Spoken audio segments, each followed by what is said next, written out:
अब ठीक उसी प्रकार प्रश्नावली 5.3 हम आपको 5.3 है जो प्रश्नावली, इसको बहुत ही इजी तरीके एंड बेसिकली रूप से समझाएंगे। तो बहुत ही ध्यान से देखना है कि पहला प्रश्न दिया है निम्नलिखित संख्याओं के वर्गमूल ज्ञात करने के लिए इकाई अंक की क्या संभावना होगी। तो इसमें दिया है कि वर्गमूल, जब हम इसका वर्गमूल करेंगे तो इकाई अंक की क्या संभावना होगी। तो इकाई अंक कहाँ होता है, पीछे। तो इकाई अंक की हमें संभावना बताना है कि जब हम पूर्ण वर्ग बनाएंगे तो इकाई अंक क्या होगा। तो 9801 में इकाई अंक होगा 1, मतलब 1 में हम क्या जोड़ दें कि ये हो जाए 10, 1 या 9, 9 या 1, तो यह एक पूर्ण वर्ग या वर्गमूल ज्ञात हो जाएगा। तो इसके इकाई अंक की संभावना आ जाएगी 1 या 9। अब ठीक उसी प्रकार 99,856, इसमें भी इकाई अंक आएगा 6 या 6 में 4। अब ठीक उसी प्रकार 1, 1 या 9। अब हमें इसमें देखना है कि इसमें क्या इकाई अंक क्या होगा। तो इसमें इकाई अंक होगा 5 या फिर 0। ये हो जाएंगे हमारे आंसर। अब है प्रश्न नंबर दूसरा, बिना गणना किए वह संख्या बताएं जो वास्तव में पूर्ण वर्ग नहीं है। हमें इनकी गणना नहीं करना है, ना ही गुणा करना है, हमें ये बताना है कि पूर्ण वर्ग कौन सी संख्या पूर्ण वर्ग नहीं है। तो 153 हमने पहले भी वर्ग पढ़े हैं कि 153 है जो वह पूर्ण वर्ग नहीं है। अब ठीक उसी प्रकार 257 यह भी पूर्ण वर्ग नहीं है। अब 408 ये भी नहीं है। अब 441, तो 20 का वर्ग होता है 400 और 21 का वर्ग होता है 441, तो यह पूर्ण वर्ग संख्या है।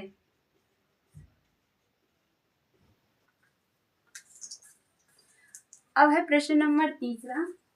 प्रश्न नंबर 3 है जो हमारा, वह बार बार घटाने की विधि से 100 और 169 का वर्गमूल ज्ञात कीजिए।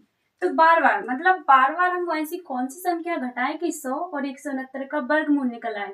इसमें वर्ग तो नहीं निकालना, अब हमें निकालना है वर्गमूल। तो हम इसमें पहले 100 का करेंगे, फिर करेंगे 169 का। तो जैसे 100 में है तो 100 में से हम स्टार्ट से 1 मतलब विषम संख्याओं को लेंगे, जहां तक हमें 0 प्राप्त ना हो जाए घटाने तक, वहां तक हम घटाते जाएंगे विषम संख्याओं को लेके।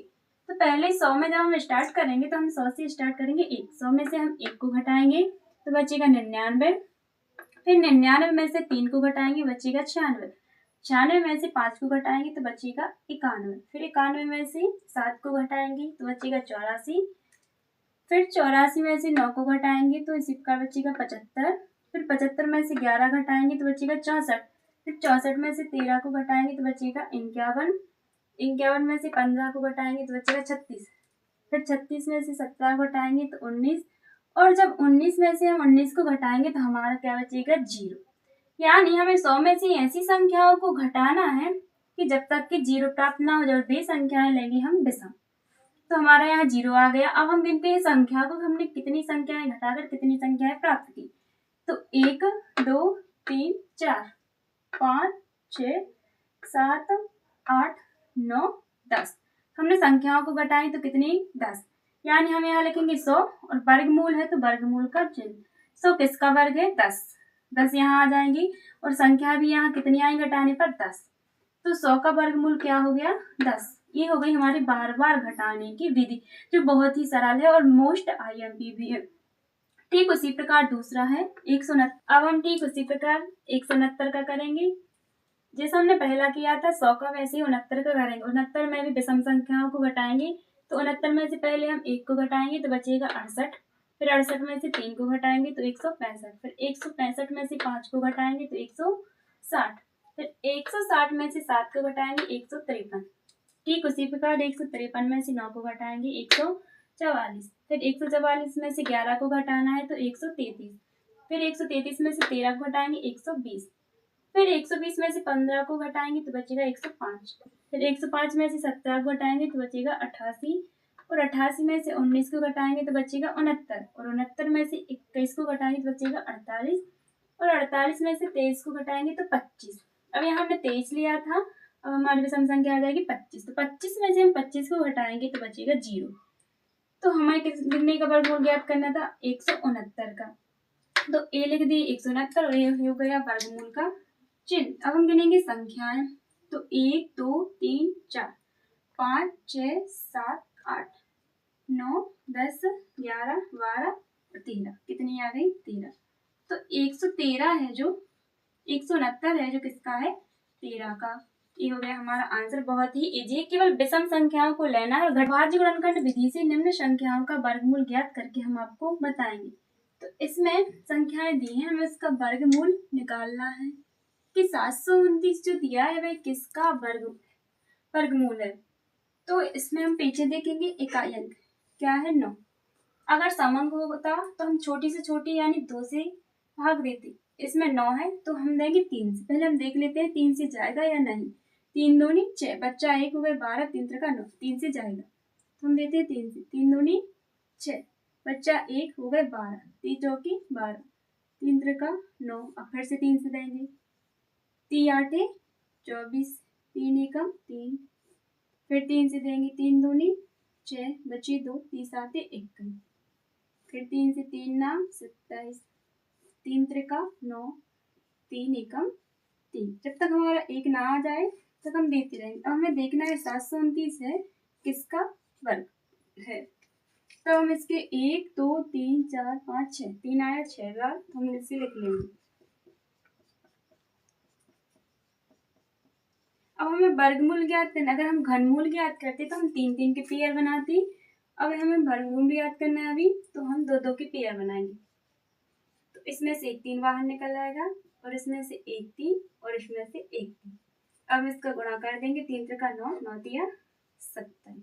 तो जो 729 है वह 27। अब हम निकालेंगे दूसरा यानी 400 का वर्ग। 400 सम है कि विषम? तो इसमें हम पहले जान लें कि 400 सम है या विषम। इसका पीछे का इकाई अंक 0 तो यह सम। इसमें हम देंगे 2 से तो आ जाएगा 2 दूनी 4, 2 शून्यम 0, 2 शून्यम 0। अब 2 एकम 2, 2 शून्यम 0, 2 शून्यम 0। हम फिर 2 से देंगे। 2 पंचे 10, 2 शून्यम 0, फिर 2 से देंगे। 2 दूनी 4, 2 पंचे 10। अब आ गया हमारे 25। तो 25 में 2 का भाग तो जाएगा नहीं क्योंकि 2 सम है और पीछे का कायम 5, तो ये 25 विषम है।